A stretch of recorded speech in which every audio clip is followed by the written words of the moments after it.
sesi Q&A kepada Bapak Ibu peserta pada hari ini. Dipersilakan bisa melalui kolom chat di YouTube Kala Group ataupun di channel-channel partner dari Kala Group di Tribun Timur, lalu juga ada di Atira TV, ID Makassar, Satgas COVID-19 Unhas, UMFA Channel, dan juga Celebes TV. Dan ini sudah ada beberapa pertanyaan nih, Dok. Mungkin bisa langsung saya tanyakan ya, Dok ya. Ada dari Ayu Mas Hari. Terima kasih, Dok, sharingnya. Dok, setelah isoman, butuh berapa lama nih sampai kamar yang kita tempati aman dan tidak terkontaminasi virusnya lagi? Nah, ini mungkin ditujukan ke Dr. Isman ya tadi ya, selaku yang membawa materi terkait dengan merawat pasien COVID di rumah. Nah, gimana nih, Dok? Ya, terima kasih pertanyaannya. Jadi sebenarnya kalau ditanya berapa lama kemudian kamarnya itu bisa dianggap steril dari virus, virus ini pada dasarnya sebenarnya virus yang mudah mati pada dasarnya. Kalau misalkan kita melakukan disinfektan dengan baik, kemudian dibersihkan ya, intinya sebenarnya dibersihkan. Atau misalkan terpapar, misalkan kamar kita ada sinar matahari yang masuk, cahaya matahari yang masuk itu lebih cepat matinya. Beberapa penelitian tidak sampai 1 jam itu virus akan mati kalau dia terkena sinar matahari. Jadi intinya kalau misalkan setelah kita melakukan isolasi mandiri, kemudian kita disinfeksi kamar tak semua dengan baik, dengan semua tempat-tempat yang sudah kita sentuh, itu sudah kita disinfeksi, kita bersihkan, insya Allah itu akan segera bagus lagi untuk kita tinggali bagi orang yang tidak COVID begitu. Kalau misalnya sudah tidak COVID lagi. Jadi poinnya adalah dibersihkan dan disinfektan, maka dia akan segera bagus kembali. Bilang mati semua tuh virusnya yang ada dalam kamar. Oke, Dok, itu dia tadi mungkin yang juga sudah dipaparkan oleh dokter ya, dilengkapi dengan beberapa perlengkapan yang menunjang juga selama kita isoman tadi. Nah, ini ada tambahan lagi nih, disinfektan juga sangat penting nih. Kalau misalnya kita ragu-ragu kira-kira virusnya udah mati belum ya, nah selama kita melakukan isoman takutnya masih menularkan, seperti itu. Oke, terima kasih, Dok. Baik, kita masuk ke pertanyaan selanjutnya. Nah, ini pertanyaan dari saya nih, Dok, sebenarnya. Soalnya saya juga sempat terpapar COVID beberapa bulan yang lalu, cuman waktu itu tidak bergejala atau gejala ringan juga. Waktu itu saya pengen olahraga, Dok. Cuman agak-agak takut gitu sama kira-kira jenis olahraga apa nih sebenarnya yang tepat untuk para penyintas. Karena tadi juga Dokter Sakti sempat menyebutkan kalau setelah kita sembuh itu tidak boleh kerja keras dulu ya, istilahnya seperti itu ya, Dok ya. Nah, jadi pertanyaannya kira-kira jenis olahraga apa sih sebenarnya yang cocok nih bagi para penyintas dan seberapa rutin ya harus kita lakukan supaya tubuh nih cepat pulih bugar kembali pasca COVID-19. Mungkin bisa untuk Dokter Isman ataupun Dokter Sakti memberikan saya dan juga peserta pencerahan.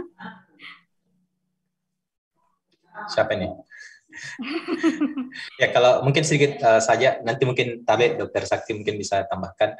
Jadi intinya sebenarnya disesuaikan dengan pertama itu harus disesuaikan dengan kemampuan tubuhnya kita. Jadi kalau misalkan sudah jelaskan tadi Dokter Sakti, kalau pada saat kita baru-baru awal selesai isoman, jangan juga langsung hantam lari 10 km misalkan.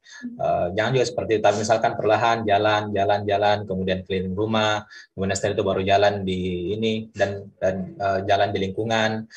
Dan setelah itu berikan waktu lagi tubuh untuk beristirahat, baru setelah itu lanjut lagi berolahraga dan begitu seterusnya. Jadi kalau saya yang terpenting adalah kita sesuaikan secara bertahap sesuai dengan kemampuan tubuhnya kita. Mungkin Dokter Sakti yang lebih bisa ditambahkan. Dok. Silakan, Dok. Ya, jadi sebenarnya sudah betul ya tadi. Jadi disesuaikan dengan kondisi tubuh kita olahraganya. Kenapa? Karena kalau kita olahraga yang berlebih sampai tubuh itu terlalu besar dirangsang, sebenarnya kan olahraga itu sebenarnya proses mencederai diri sendiri sebenarnya olahraga kalau kita mau bicara ini. Jadi kenapa otot jadi besar itu karena sebenarnya kita merusak otot tersebut sehingga dia tumbuh lagi menjadi lebih besar seperti itu. Jadi jangan sampai terjadi hal yang seperti itu. Jadi kita olahraga yang ini saja, yang simple intinya di mana ada gerakan ya untuk melancarkan peredaran darah, untuk mencoba lagi merangsang tulang yang tadinya rapuh, mulai lagi ada gerakan, ada tekanan di situ. Karena seperti yang saya sampaikan, struktur tersebut merupakan struktur yang pintar ya. Nanti ada rangsangan, baru dia respon. Jadi misalnya kayak tulang tadi, biar sebanyak apapun kita minum kalsium, vitamin D, tapi kalau tidak ada gerakan, ya, tidak ada rangsangan ke tulang tersebut, dia tidak akan lari ke situ. Ngapain? Itu tulang bilang, ngapain saya kumpulkan kalsium ke badan saya? Saya kan tidak diperlukan untuk menopang beban berat. Seperti itu. Nah, kalau misalnya kita setelah kita konsumsi kalsium, vitamin D, kemudian kita berikan rangsangan, ya barulah material tersebut akan dibawa ke tulang-tulang tersebut. Jadi selalu disesuaikan aja dengan ini kondisi tubuh. Seperti itu intinya. Iya, baik, benar emang harus disesuaikan dengan kondisi tubuh ya, Dok ya. Tapi kalau bisa juga olahraganya itu olahraga yang agak ini ya, range-nya lama. Tapi iya, konsisten. Itu tadi jadi jalan langsung jalan loncat gitu. Jadi dia panjang waktunya. Idealnya berapa kali seminggu misalnya nih, Dok? Kalau olahraga kan sebanyak mungkin, makin banyak makin bagus sebenarnya. Tapi kalau mau ini ya, kalau bilang idealnya ya 3 kali seminggu cukup lah. 3 kali seminggu cukup ya, lah ya, Dok ya. Dengan olahraga ringan itu tadi ya, Dok? Iya. Oke. Baik, terima kasih. Masih ada lagi nih pertanyaannya, Dok. Wah, ini dari Rohadatul IC. Dok, bolehkah pasien COVID isolasi mandiri satu kamar dengan pasien COVID lainnya, mengingat tidak memungkinkan untuk ada ruangan lain? Nah, bagaimana indikator pasien bolehkah dalam satu ruangan, Dok? Ya, ini juga sering banget ya, Dok. Ada beberapa kasus yang kita lihat ada satu pasien yang bersamaan nih isomannya dalam satu ruangan. Itu gimana, Dok? Ya, jadi sebenarnya kalau dia bagusnya ya, kalau memang tidak ada sama sekali ruangan, kan idealnya setiap orang melakukan isolasi mandiri itu di tempat masing-masing, maksudnya tidak dalam kondisi bersamaan, karena bisa saja misalkan satu hari ini orang sudah positif, yang satu sudah yang satu masih positif, yang satu sudah negatif, jadi justru nanti bisa saling mempengaruhi hasilnya kan, dan hasil pemeriksaannya pun juga nanti tidak bagus. Jadi pertama sebisa mungkin untuk satu kamar satu pasien. Jadi kalau tidak ada di rumahnya, ya saya kira banyak tempat fasilitas kesehatan yang ada di Makassar saat ini, ada di BBLK, ada di kapalnya pemerintah kota dan lain sebagainya. Jadi sebenarnya tidak begitu disarankan ya, tidak begitu disarankan, kecuali mungkin dia positif di hari yang sama, kemudian sama-sama gejalanya tidak ada, berarti diharapkan dari ke-10 dia sudah selesai masa isolasinya, ya mungkin bisa seperti itu. Tapi kalau misalkan kondisinya berbeda, satu diperiksa hari ini, satu diperiksa 5 hari kemudian, mau disamakan, saya kira tidak ideal kondisi seperti itu. Jadi lebih baik pisahkan, ataupun misalkan terpaksa satu tempat ya, yang betul-betul sama ini kondisinya ya, hari positifnya sama, kemudian gejala juga sama-sama tidak bergejala atau gejala ringan. Saya kira begitu kalau dari saya. Iya. Jadi sebenarnya tidak direkomendasikan ya, Dok ya, karena masih banyak cara lain menuju Roma lah ceritanya. Nah, karena memang kondisi badan setiap orang berbeda-beda. Mungkin Dokter Sakti ada yang ingin ditambahkan, Dok? Iya, betul sekali. Jadi sebenarnya bukan ini yang tidak bisa sebenarnya. Tidak bisa karena sudah ada penelitian itu, ada pernah diteliti, ada 2 orang dimasukkan, 2-3 orang itu tidak pernah sembuh-sembuh karena saling tular-tulari. Okay. Berputar. Jadi kita tidak tahu ini, karena kan kondisi tadi kita Putri Atrika juga bilang tergantung respon tubuh juga kan. Jadi ada yang sembuh, walaupun bersamaan kena ya, ada yang sembuh. Di sini juga belum tentu sembuh. Akhirnya yang sudah sembuh kena lagi. Jadi ada jurnalnya itu berputar terus. Kena terus mereka tidak sembuh-sembuh. Jadi sebaiknya kalau saya jangan kalau ini. Oke. Siap. Oke, Dok, lanjut lagi ke pertanyaan selanjutnya nih. Udah mulai banyak lagi nih pertanyaan karena memang sangat penting untuk kita ketahui bersama. Dari Nur Irma Safitri dari YouTube Kala Group. Selamat siang. Izin bertanya, ada teman yang mengeluhkan kehilangan penciuman sudah 2 minggu lebih nih, Dok, dan masih ada gejala batuk, tapi tidak mau tes rapid antigen atau PCR. Bagaimana patokan isomannya, Dok? Monggo silakan, Dok. Emang pertama apakah dia betul-betul mau isoman. Kenapa jangankan isoman, periksa saya nggak mau kan. Tapi kan kalau kita lihat gejala-gejala seperti ini ya bisa dibilang 90% lah sudah kita bisa diagnosis bahwa dia COVID-19 karena gejalanya sangat khas seperti itu. Jadi ya sebisa mungkin diedukasi saja bagaimana caranya supaya dia kalau masih bergejala, apalagi dia masih pilek, batuk, ya, untuk melakukan pemeriksaan terlebih dahulu, ya. Kalau bagusnya mungkin ke pemirsa foto toraks, ya, untuk pastikan bahwa gejalanya tidak atau paru-parunya tidak begitu parah, ya. Kita lihat, lalu setelah itu baru bisa diputuskan terapi apa yang bisa diberikan kepada pasien tersebut, begitu. Karena ya itu tadi yang paling penting adalah dia harus melakukan pemeriksaan terlebih dahulu, gitu. Oke, jadi memang harus dilakukan pemeriksaan. Mau nggak mau harus dilakukan pemeriksaan ya dok ya, Iya. supaya kita bisa tahu nih tindakan selanjutnya seperti apa. Ada bukan masalah itu ya, bukan masalah itunya juga sebenarnya ya, karena ya orang kan ada isolasi mandiri di rumah, ada isolasi di rumah sakit. Ini juga ada tunjuk isolasi di publik ini ya. Public area di kafe, di mall, sudah jelas ada tanda-tanda seperti itu. Seharusnya kan tidak egois. Bukan masalah ini ya, bukan masalah dianya, tapi orang lainnya kasihan, ya, orang betul. yang terkena. Bayangkan kalau ada orang yang sudah ada resiko untuk ini terkena karena dia, nah itu kan berbahaya sebenarnya. Ya. Dosa. Balik lagi ke kesadaran diri masing-masing ya dok ya. Harusnya kita udah sadar terhadap. Bukan cuma masalah diri sendiri, tapi orang lain juga yang harus diperhatikan sebenarnya. Oke, nah ini untuk Ibu Nur Irma Sapitri mungkin bisa direkomendasikan ke temannya untuk segera melakukan pemeriksaan ya.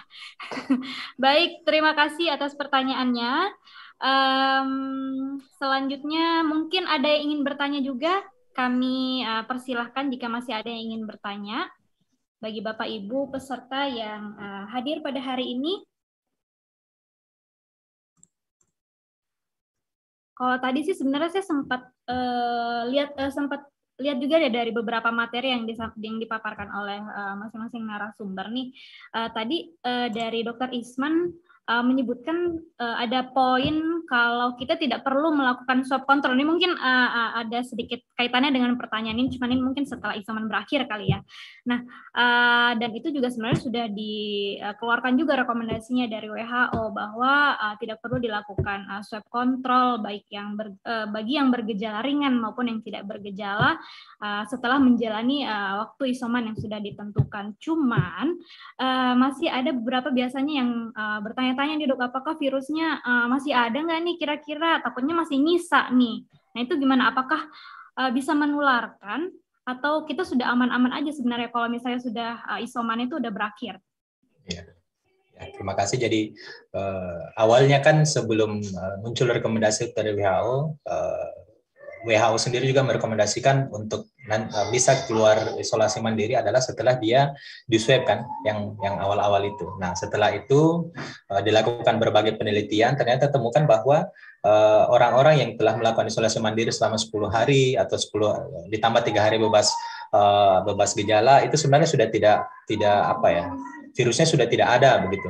Sebenarnya sudah tidak ada, dia tidak menularkan lagi, sehingga muncul rekomendasi WHO yang menyatakan bahwa tidak usah swab control. Jadi sebenarnya landasan WHO dan yang akhirnya diikuti sama pemerintah Indonesia juga itu berdasarkan dari hasil penelitian yang menunjukkan bahwa sebenarnya tidak ada lagi virus yang atau dalam tubuhnya setelah melakukan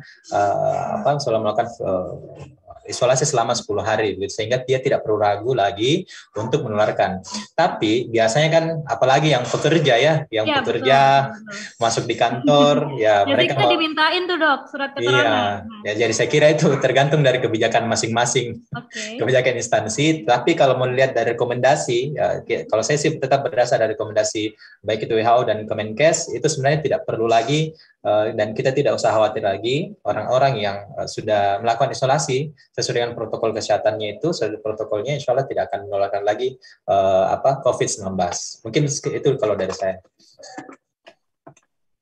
Oke, baik, terima kasih dok. Jadi memang tidak rekomendasinya bisa digunakan, tetapi kembali lagi ke pada kebijakan atau peruntukan dari surat keterangan tersebut ya dok ya, atau hasil dari swab PCR tersebut. Nah mungkin masih berkaitan juga nih dengan pertanyaan tadi. Sebenarnya banyak banget nih pertanyaannya nih Dok dari tadi. Soalnya kebetulan saya terus juga pernah juga keluarga saya juga terpapar COVID. Cuman sebagai antisipasi aja nih Dok ya, jangan sampai terjadi yang namanya reinfeksi. Nah itu kan kita tahu ya yang namanya reinfeksi. Nah itu kira-kira supaya kita tahu kalau kita sedang mengalami reinfeksi itu gejalanya seperti apa dan berapa lama sih sebenarnya jangka waktu dari setelah kita dinyatakan sembuh terus bisa lagi tuh masuk reinfeksi COVID? Saya mungkin nanti ditambahkan ya sama Dokter Sakti. Saya juga tidak terlalu punya ini, tapi dari beberapa yang saya lihat ada bahkan baru 1 bulan sudah kena lagi. Aduh. Jadi dan kadang-kadang juga bergejala juga. Jadi mau dibilang sama ya Dok ya? Iya, gejala yang sama, bahkan ada juga yang lebih berat gejalanya. Jadi mau dibilang ini ya, memang ini kan virus masih baru ya, kita belum tahu banyak hal terkait dengan virus ini dan penyakitnya. Jadi masih banyak misteri yang tersimpan di dalam virus ini. Jadi kalau saya ditanya kapan gejalanya ya, bisa saja 1 bulan setelah kena dan gejalanya lebih parah juga bisa saja terkena seperti itu. Mungkin Dokter Sakti ada mungkin pengalaman atau referensi? Ya, sebagai antisipasi aja sih sebenarnya nih Dok. Kalau mau bicara reinfeksi kan artinya terinfeksi lagi kan. Ya, kalau terinfeksi lagi berarti kena lagi virus di badannya kan. Kalau itu kan kapan-kapan saja bisa. Biar lagi juga baru keluar dari rumah sakit, terus kemudian ada orang dinyatakan sembuh ya, lagi jalan, lagi duduk di mana, terus ada orang yang duduk di sampingnya ada COVID, ya bisa juga kena lagi, infeksi lagi.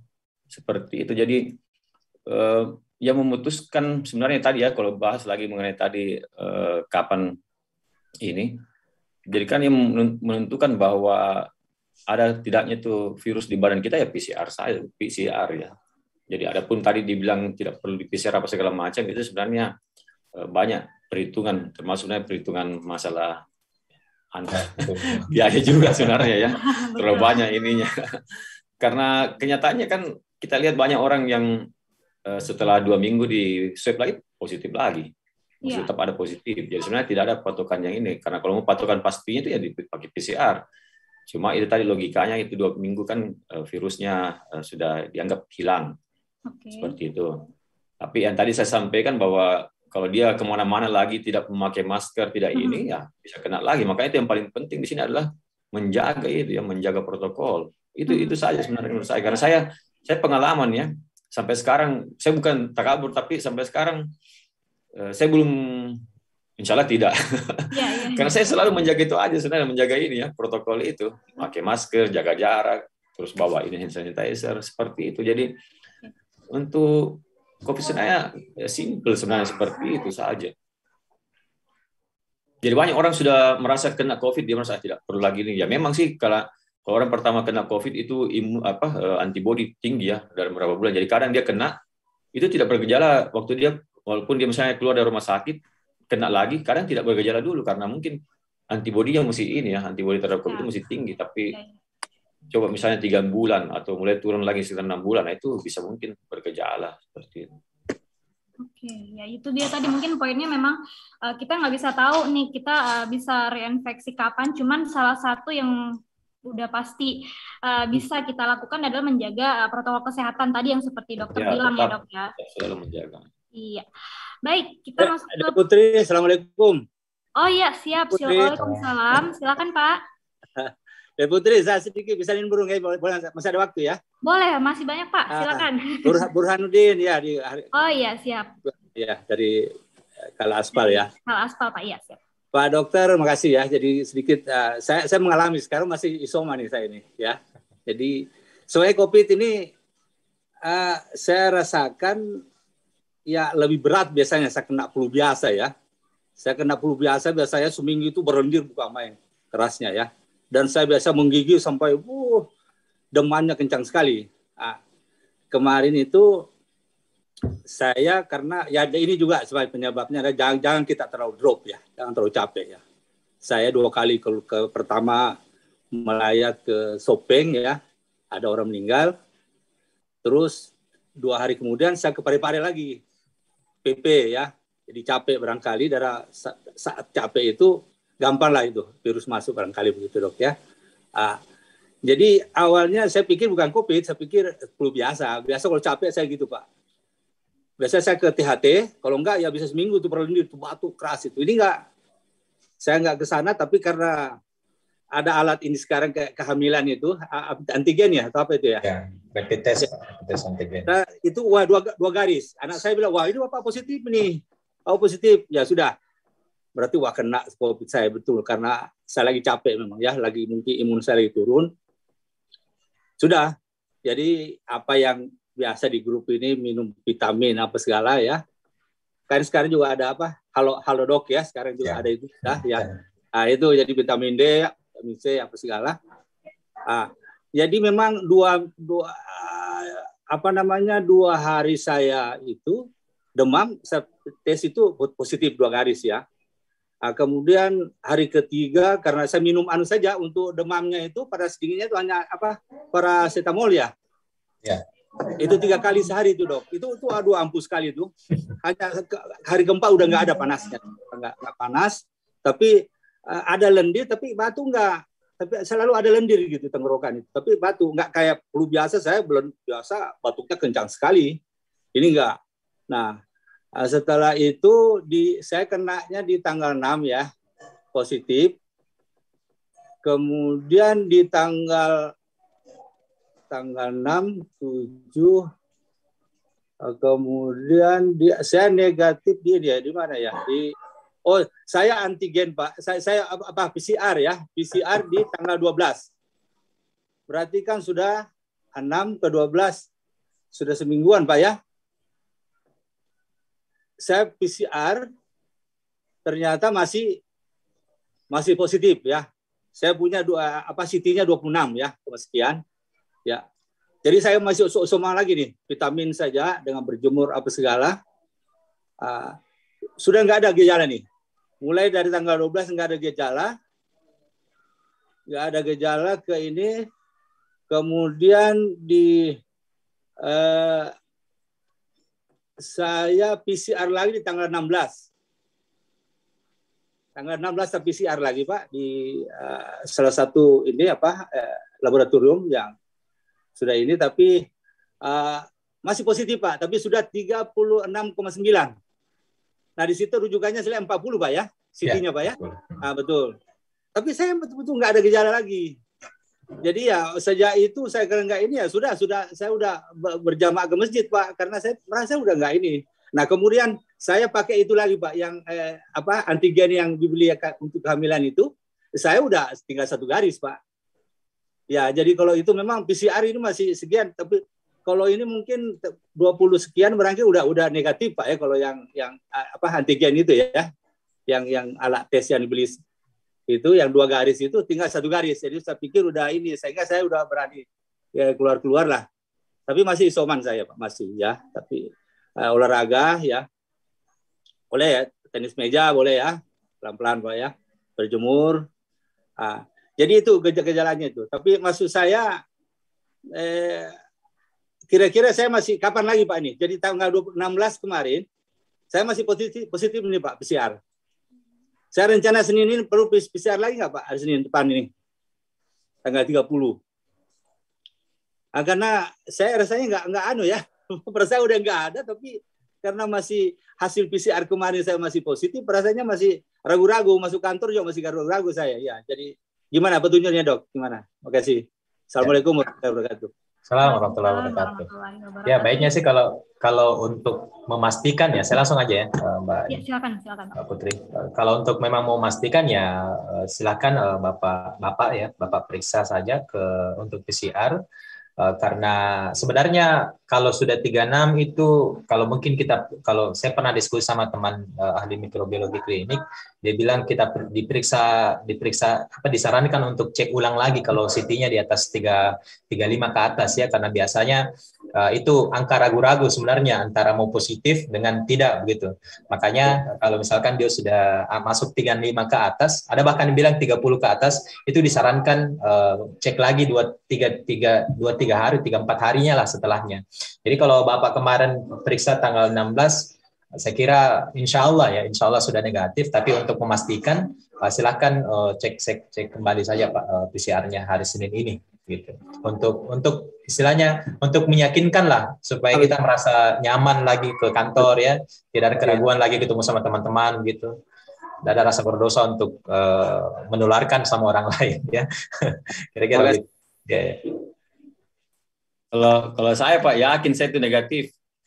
Mungkin ya. Cuma waktu diperiksa mungkin saya positif karena kita pergi main tenis. Jadi apa dari kita yang dapat bukan kita yang menularkan. Oke. Ya, insya Allah tidak Ji. Oke, makasih dok, makasih banyak dok. Ya. Ya.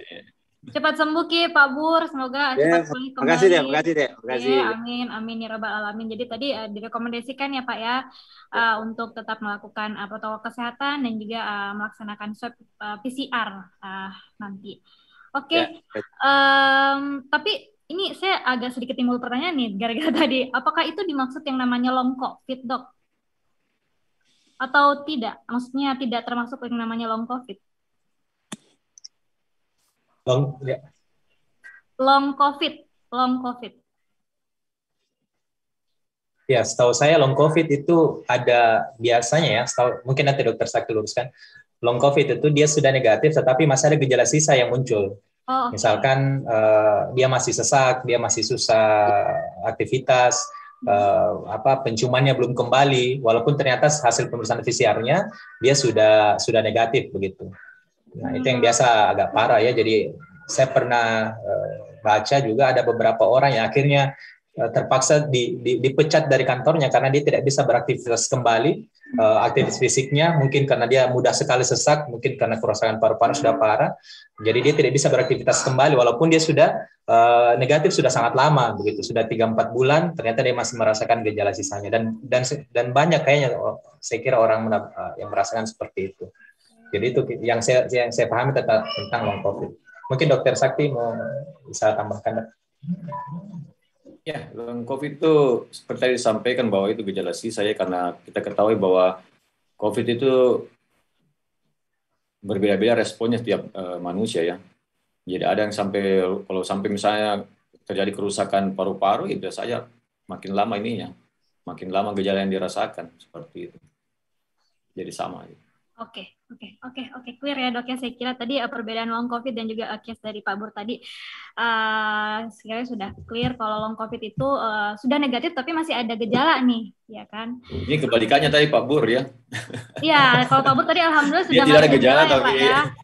Ya, positif terus. Kembali dan beraktivitas kembali Pak. Oke, amin ya rabbal alamin. Masuk ke pertanyaan selanjutnya nih dok, dari Ibu Nur Irma. Saya masih ada yang long COVID sekali tapi tidak masih ada ini. Saya juga tidak gitu. Yang masih ada orang sesak napas ya masalahnya. Oke. Iya, mungkin masuk ke pertanyaan selanjutnya dok ya dari Ibu Nur Irma Safitri. Oh iya dok, untuk pasien yang sudah dinyatakan sembuh setelah isoman, berapa lama baru bisa vaksin lagi nih dok? Kalau misalnya baru vaksin 1, kemudian belum sempat vaksin kedua, tapi sudah kena, itu gimana dok? Apakah masih bisa nih, misalnya dilanjutkan lagi vaksinasinya? Gimana tadi? Setelah kena COVID, ya, kapan jadi, bisa vaksin? Untuk pasien yang sudah dinyatakan sembuh setelah isoman, berapa lama baru bisa vaksin lagi? Itu pertanyaan pertama. Berapa lama baru bisa vaksin lagi setelah dinyatakan sembuh? Terus kalau misalnya baru vaksin 1 tapi sudah kena lagi nih misalnya, terinfeksi lagi, itu gimana dok? Apakah masih bisa lanjut vaksin kedua atau bagaimana? Ya, intinya kalau kena COVID itu harus menunggu 3 bulan.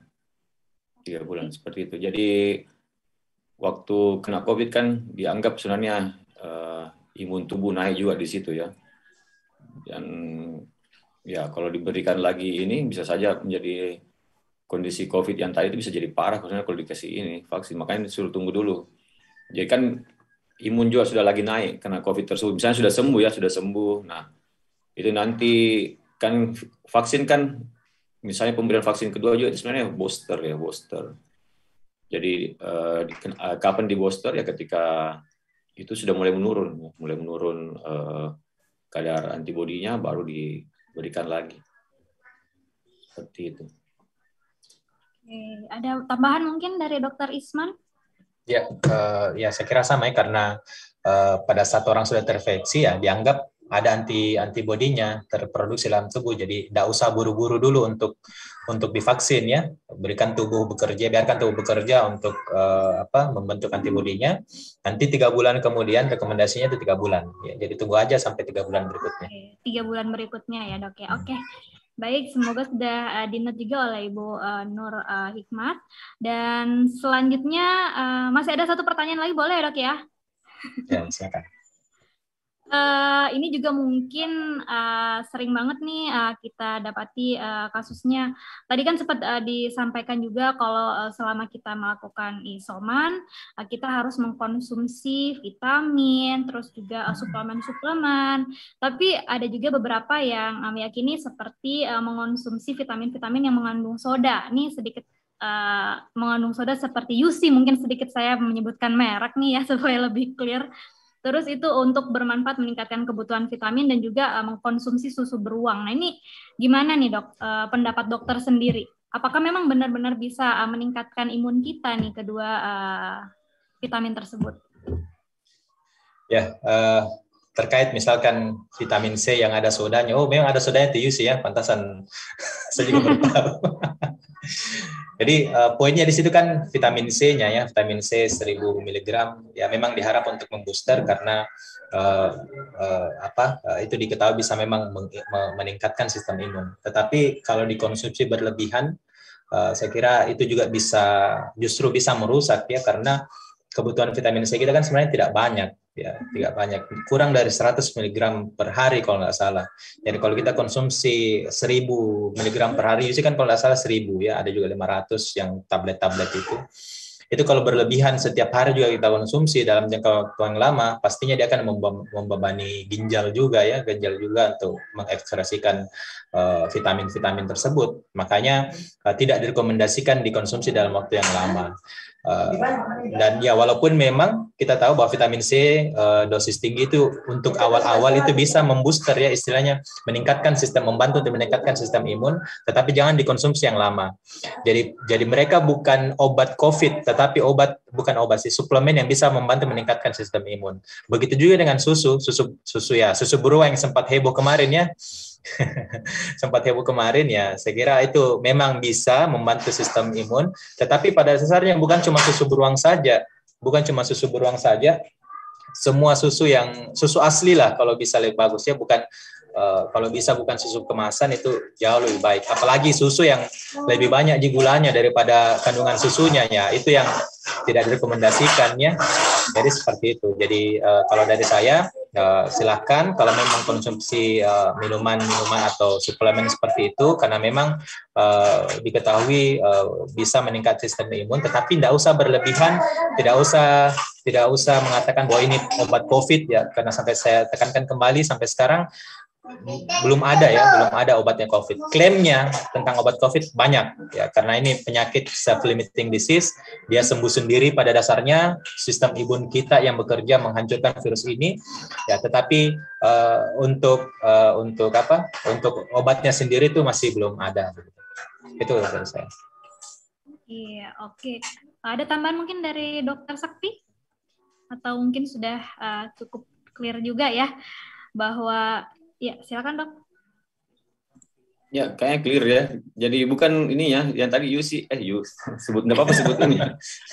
Jadi bukan sodanya ya, bukan sodanya menyembuhkan itu vitamin C. Jadi vitamin C itu bisa didapatkan di mana-mana saja. Lebih bagus lagi kalau dapat dari buah, jeruk. Dan susu itu pun juga susu bermani juga. Tadi bermani itu bukan susunya ya, tapi kandungan yang ada dalam susu tersebut. Jadi bisa dapatkan di mana-mana saya juga. Susu yang lain juga bisa. Jadi intinya kalau dia punya protein, ya kalsium, vitamin D, bukan cuma merek itu aja yang punya. Brand yang lain pun juga punya. Dan tadi sampaikan Dr. Isman, memang lebih bagus kalau alami. Misalnya tadi dapat vitaminnya dari jeruk, ya, susunya fresh langsung dari ini, nah itu lebih bagus sekali. Iya. Jadi itu tadi memang direkomendasikan bisa mengkonsumsi itu asalkan tidak berlebihan ya dok ya, tetap dibarengi dengan makanan-makanan yang bergizi dan juga suplemen-suplemen yang lainnya. Oke, masih adakah yang masih ingin diskusi dengan narasumber kita pada hari ini? Saya izin cek dulu dok. Ada dari Ibu Anita. Tadi Dokter Sakti sempat menyampaikan untuk menghindari COVID ini yang penting kita menjaga protokol kesehatan. Selain itu, ada tidak tips dari dokter selain 3M yang kita terapkan seperti yang dokter bilang, apalagi kita sudah mulai aktif kembali beraktivitas di luar rumah. Nah ini gimana nih, mungkin memang suatu tips dan trik yang harus kita jalankan selain 3M kira-kira dok, untuk khususnya bagi para orang yang bekerja di luar rumah nih, beraktivitas di luar rumah. Iya, betul.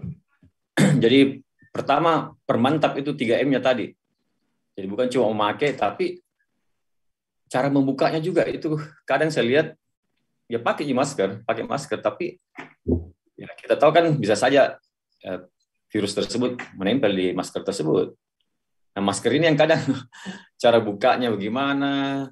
Bisa bayangkan ya kalau misalnya virus ada di masker tersebut, kita simpan di meja, kita sembarang simpan, nah itu ya virus yang ada di permukaan masker tersebut ya bisa bersebaran kemana-mana lagi, seperti itu.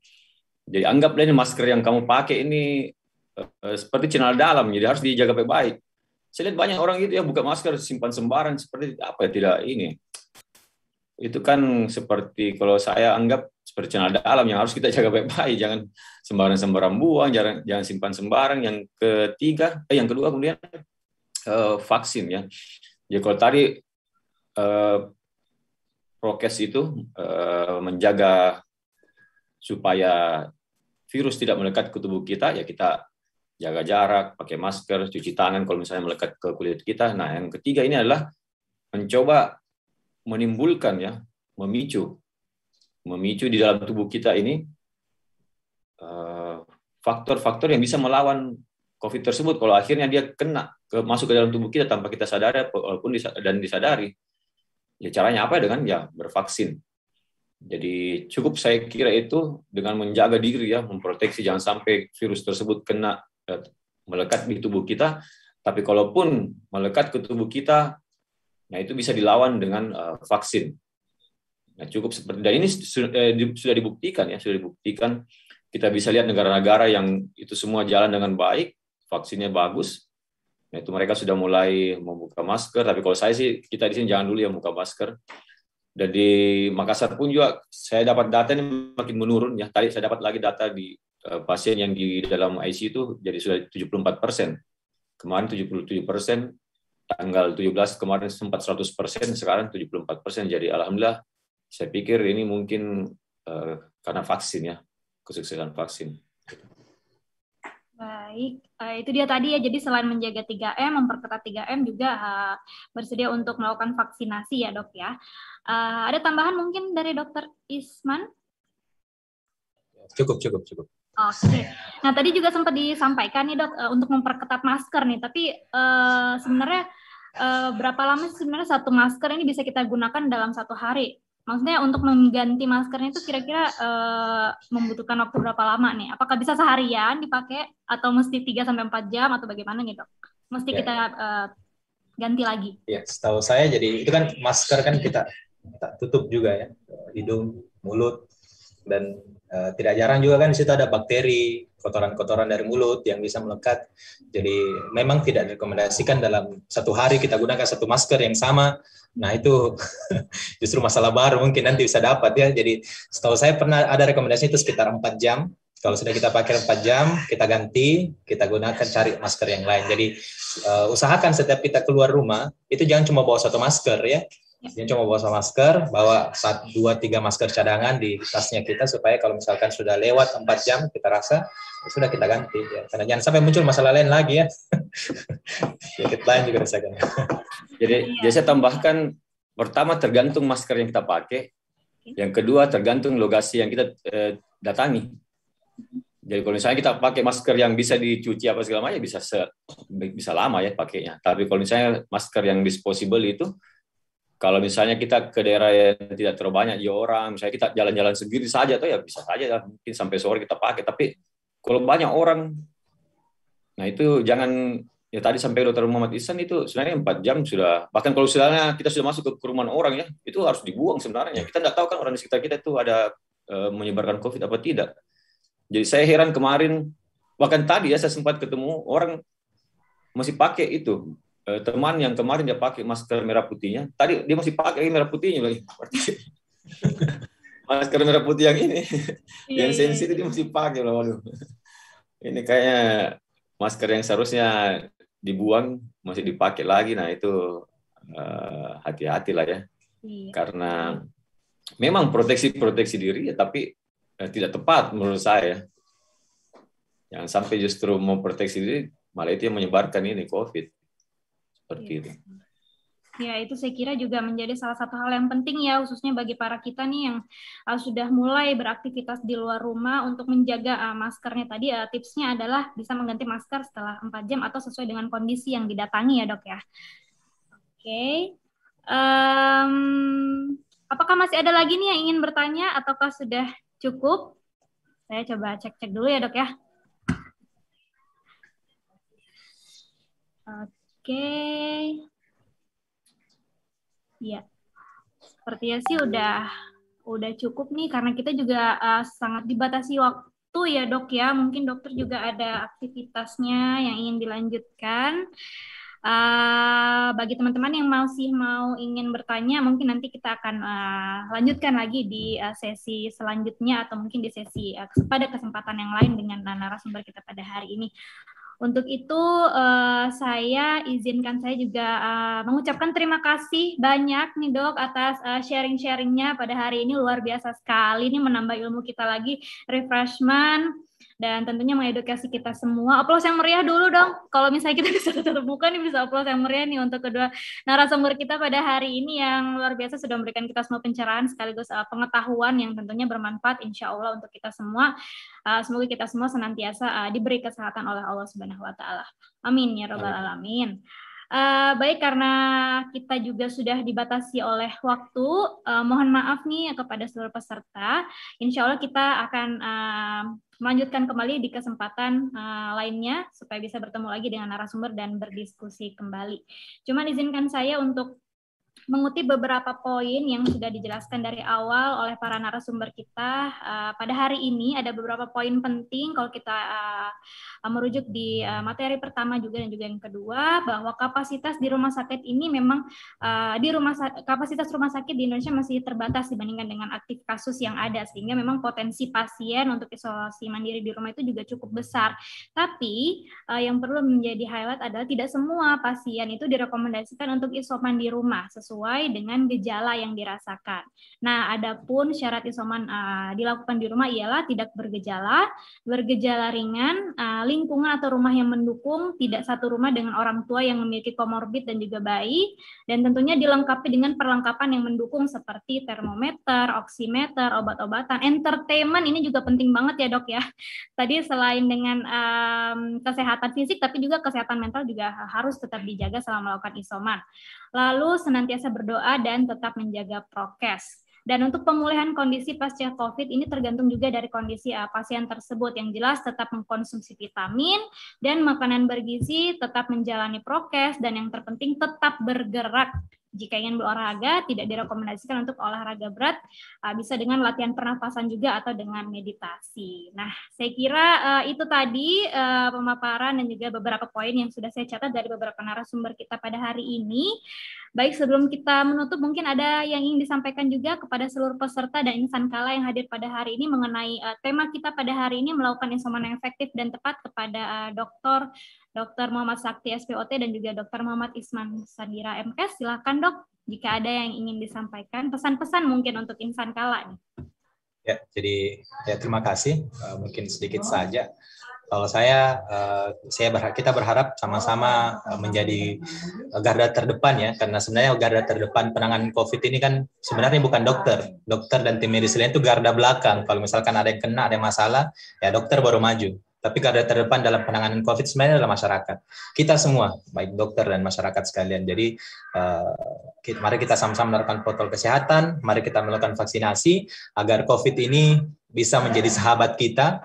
Kita hidup berdampingan dengan COVID, tentunya syaratnya harus vaksinasi ke depan. Dan kedua, saya berharap jangan ada lagi yang angkuh lah, sombong, saya tidak akan kena COVID, saya tidak akan kena COVID.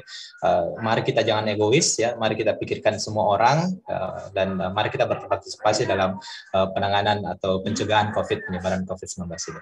Mungkin itu kalau dari saya. Baik, terima kasih Dr. Muhammad Isman Sandira. Untuk Dr. Sakti mungkin ada yang disampaikan pesan-pesan untuk insan kala nih, Dok. Ya, jadi bukan makhluk yang paling kuat yang bisa bertahan, bukan yang paling pintar yang bisa bertahan, tapi makhluk yang bisa beradaptasi.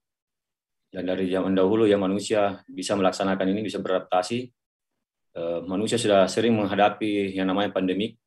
Insya Allah kalau kita bisa beradaptasi dengan COVID-19 ini, ya beradaptasi dengan cara perilaku kita ubah ya dengan cara 3M tadi itu, dan membiarkan tubuh kita beradaptasi melalui vaksin juga, insya Allah kita akan melalui pandemik ini nantinya. Amin. Amin, amin ya Rabbal Alamin. Baik, terima kasih sekali lagi saya ucapkan kepada Dr. Muhammad Sakti dan juga Dr. Muhammad Isman.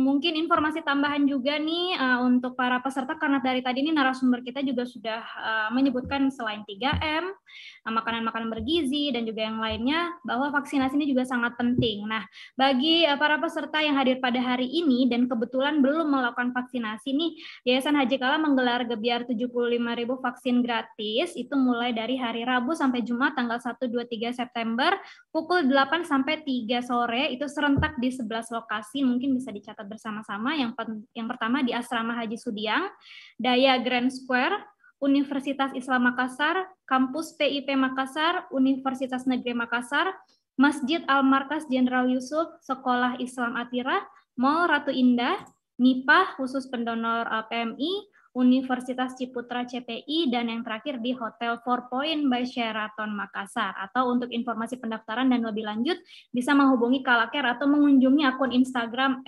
@kalagroup.